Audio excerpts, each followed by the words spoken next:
Boruto is packed with some of the craziest fights and power-ups we've ever seen. We're talking Ishiki casually wiping the floor with Naruto and Sasuke, Ida and Damon with god tier abilities that completely break the rules, and Code with his 10 tails humanoid army. These villains are insanely powerful, I mean there's no denying that.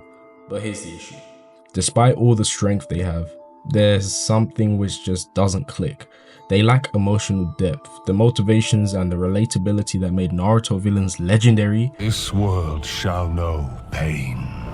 Just isn't there with the Boruto villains. Today I'm going to be diving into the real problem with Boruto villains and how they're stronger than ever, but feel hollow compared to the likes of Pain, Madara, or even Zabuza. Stick around, this is going to be a good one. Let's start with what Boruto does well, the power scaling. In Naruto, Pain destroying the Hidden Leaf Village was the peak of destruction, but in Boruto, that's just like the baseline. We've got Ishiki who can shrink objects, summon massive cubes, and single-handedly wipe out Naruto and Sasuke at their peaks.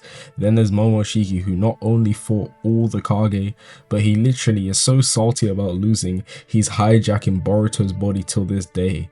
And then Code, after unlocking his limiters, he's so strong, he's literally creating a whole humanoid army of the Ten Tails just to conquer the world. I mean, it's no secret that Boruto characters are clearly trying to one-up Naruto in terms of raw power, and to be honest, it works on a surface level. The fights look great, but here's the problem. Stronger doesn't always mean better. While Boruto villains are built to dominate the battlefield, they're not built to dominate our hearts. And let's be real, that's what made us fall in love with Naruto villains. I love you, Naruto. Naruto villains weren't just strong, they were relatable. Let's look at Pain, Orochimaru, Madara, Itachi, and Obito. What do they all have in common? First, they all have tragic backstories that explain their descent to villainy. Pain lost his family and his closest friends to war. Orochimaru's obsession with immortality was rooted in his fear of death after losing his parents. Madara experienced betrayal and the devastation of war, leading him to seek over control of the world. Itachi sacrificed everything, his family, his future, even his reputation, to protect the leaf. And Obito, manipulated after Rin's death, became consumed by despair and lost sight of himself. Backstories aside, they also had complex motivations that went beyond "I want to be powerful." Pain wanted peace through fear. Orochimaru saw eternal life and knowledge. Madara envisioned a perfect world without conflict. Itachi's every action was rooted in love for Sasuke, and Obito genuinely believed he could create a reality free of pain and loss. This kind of depth is just non-existent in the Borutoverse at this moment in time. Not only that, they all posed philosophical challenges to the heroes. Pain made Naruto confront the cost of peace. Orochimaru forced the protagonist to question what it meant to be a ninja. Madara challenged the world's endless cycle of conflict. Itachi forced Sasuke to grapple with truth and revenge, and Obito mirrored Naruto's potential path had he fallen to despair. But wait, there's one more thing which made us fall in love with the Naruto villains.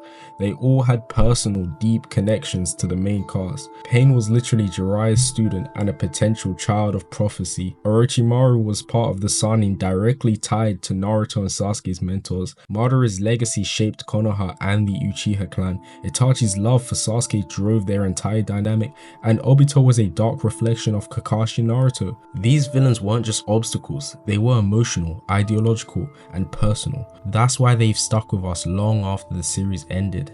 Now let's look at Boruto's villains. For the most part, their motivations feel empty.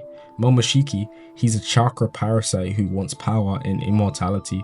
Cool concept, but I mean there's no emotional depth there. Ishiki, he's powerful but his goal is to plant a chakra tree and revive himself using Kawaki. Yeah, that's it. No personal stakes, no dilemmas, that's it. Code, guess what? He's obsessed about the last guy and he just wants to fulfill the last guy's dreams and wishes. Even Ada and Damon, as unique as they are, they feel more like plot devices. Ada's omnipotence revolves around her finding love, but her story hasn't developed enough for us to care. And Damon, he's literally just there as like an overpowered comic relief. I mean, these villains don't challenge Boruto or Kawaki on a personal or ideological level, they're just strong enemies to beat. That's the difference.